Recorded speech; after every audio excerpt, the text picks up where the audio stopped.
मेहनत का सुख। एक राजा था। राजाओं को तरह तरह के शौक हुआ करते हैं। उस राजा को सिर्फ एक शौक था, खाने का। तरह तरह का खाने का। उसकी पाठशाला रसोई में रसोइयों और बावर्चियों की एक पूरी फौज हुआ करती थी। रोजाना नए नए पकवान और एक से एक स्वादिष्ट व्यंजन बनाए जाते थे। राजा का भोजन कक्ष भी अद्भुत था। उसमें खाने की मेज इतनी बड़ी थी कि 8-10 आदमी उस पर पैर फैलाकर सो सकते थे। भोजन के समय तरह तरह के रंग बिरंगे महकते हुए खट्टे मीठे नमकीन व्यंजनों से वह मेज भरी रहती थी।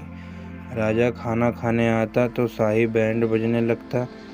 सेवक आगे गुलाब और केवड़ा छिड़कते चलते। वह खाने की मेज तक आता तो अनेकों परोसने वाले हाथ जोड़कर खड़े हो जाते। एक एक करके खाद्य पदार्थ उसके सामने पेश किए जाते। वह रुचि या अरुचि से उन्हें देखता और सूंघता।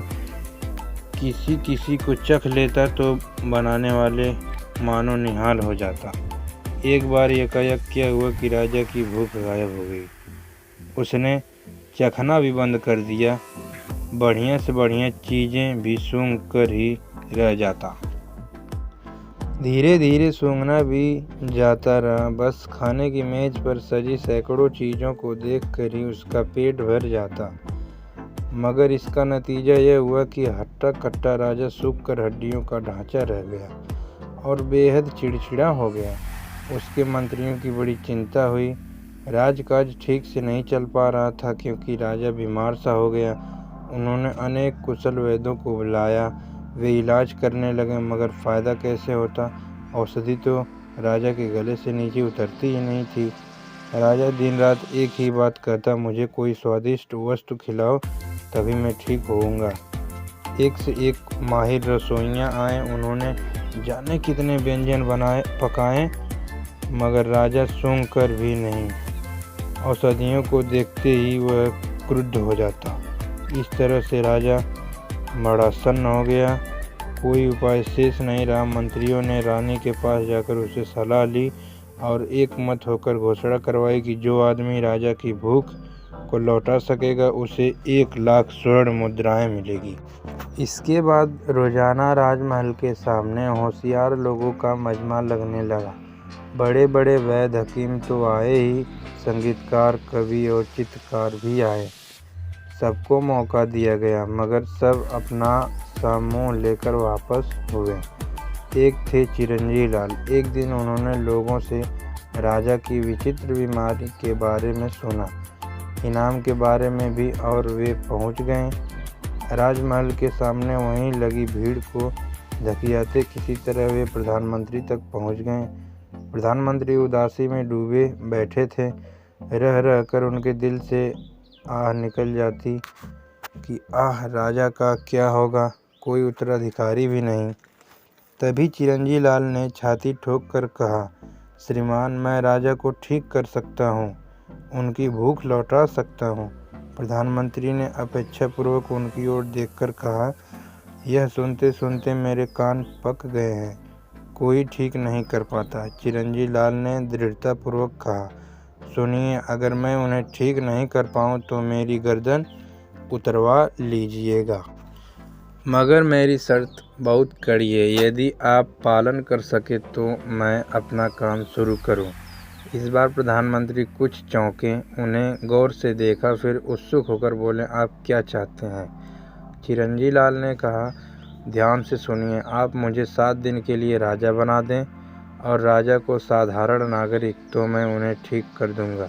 ठीक 7वें दिन मैं गद्दी से उतर जाऊंगा और राजा जी स्वस्थ होकर शासन संभाल लेंगे। प्रधानमंत्री पहले तो क्रोधित हो गए मगर फिर सोचने लगे कि इसका मतलब क्या हो सकता है।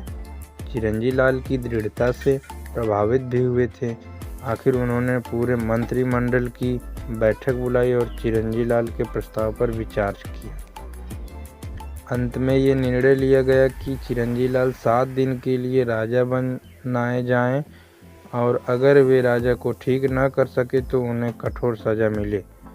दूसरे दिन सुबह चिरंजी लाल का राज्याभिषेक हुआ। गाजे बाजे के साथ वे भरे दरबार में ससम्मान लाए गए और सिंहासन पर बैठते ही उन्होंने आदेश दिया, पुराने राजा को हमारे सामने हाजिर किया जाए। राजा आया। उसे देखते ही चिरंजीलाल ने कड़क कर कहा, इसे महल से बाहर निकालो और पत्थर की खान में मजदूरों के साथ काम पर लगा दो। खबरदार किसी ने भी इसको वहाँ से हटाने की कोशिश की तो उसको जान से हाथ धोना पड़ेगा। अपने असली राजा का यह अपमान देखकर अनेक सामंतों ने तलवारें निकाल ली, परंतु प्रधानमंत्री के इशारे पर वे संयत होकर बैठ गए। आखिर चिरंजीलाल की ही चली। पुराने राजा को साधारण वस्त्र पहनने को मिले और उसे पत्थर की खान में पत्थर तोड़ने के काम पर रखवा दिया गया। राजा को लगा जैसे घुटने से खुली हवा में आ गया हो। चिलचिलाती धूप में पत्थर तोड़ते सहसा वह रोगी जैसा बेहोश होकर लुढ़क गया। कई मजदूर दौड़े आए, उसके मुंह पर पानी के छींटे मारे तो उसने आंखें खोली। उसे एक लोटे में पानी पीने को दिया गया। गट गट करके वह पानी पी गया। दोपहर को मजदूरों के खाने की छुट्टी हुई। सब अपना अपना खाना खाने लगे। राजा एक पेड़ के नीचे लेटकर पसीना सुखाने लगा। कुछ देर बाद मजदूरों का ध्यान उस पर गया। उन्होंने उससे देखकर सोचा कि उसके पास खाना नहीं है। उन्होंने अपने खाने में से उसके लिए हिस्सा निकाला और उसे देने पहुँचे। वह अनेक अनुरोध को टाल नहीं सका। उठकर बैठ गया। उसके हाथ में मोटी मोटी रोटियां थी और उन पर रखा था प्याज। एक मिर्च भी थी। उसने रोटी का एक टुकड़ा प्याज के साथ खाया तो उसे लगा कि यही था वह स्वाद जिसके लिए वह वर्षों से भटक रहा था। उसने भी भर खाया, फिर ठंडा मटके का पानी पिया। वह राजमहल का राजसी ठाठ भूल गया। उसने यह भी याद नहीं रहा कि वह कभी राजा था। दिन भर लगकर काम करता, 2 समय रूखी सूखी रोटियां प्याज और हरी मिर्च से खाता, मटके का ठंडा पानी पीता और घोड़े बेचकर सोता। इस तरह उसने 7 दिन काटे और इसके चेहरे पर रौनक छा गई। वह मस्त हो गया था। रात को मजदूर लोग गाना बजाना किया करते थे। राजा जो चिरंजीलाल के नाम से वहाँ पर काम करने लगा था, खूब नाचता गाता था। 7 दिन बीत गए। चिरंजीलाल ने मुकुट उतार कर प्रधानमंत्री से कहा, जाइए अब अपने राजा को ले आइए, वह ठीक हो गए हैं। प्रधानमंत्री को दूतों से पहले ही खबर मिल चुकी थी। वह बेहद संतुष्ट थे। उन्होंने कहा, चलिए हम सब उन्हें लाने के लिए एक साथ चलते हैं।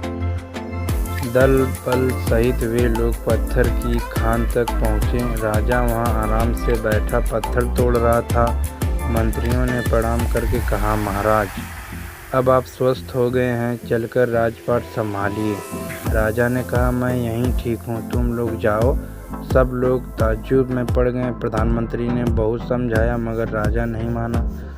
सब हार गए तो चिरंजीलाल ने राजा के सामने सिर टेककर कहा, महाराज यह सब मेरे कहने पर किया गया था। मैं आपकी तकलीफ़ को समझ गया था, इसलिए इलाज कर सका, मगर अब आप अपना राज्य संभालिए, नहीं तो सब व्यवस्था चौपट हो जाएगी। राजा ने कहा, मैं आपका बहुत आभारी हूँ, आपने मेरी सही इलाज किया, मगर अब मेरी बात मानिए, यह राज्य मैंने आपको दिया।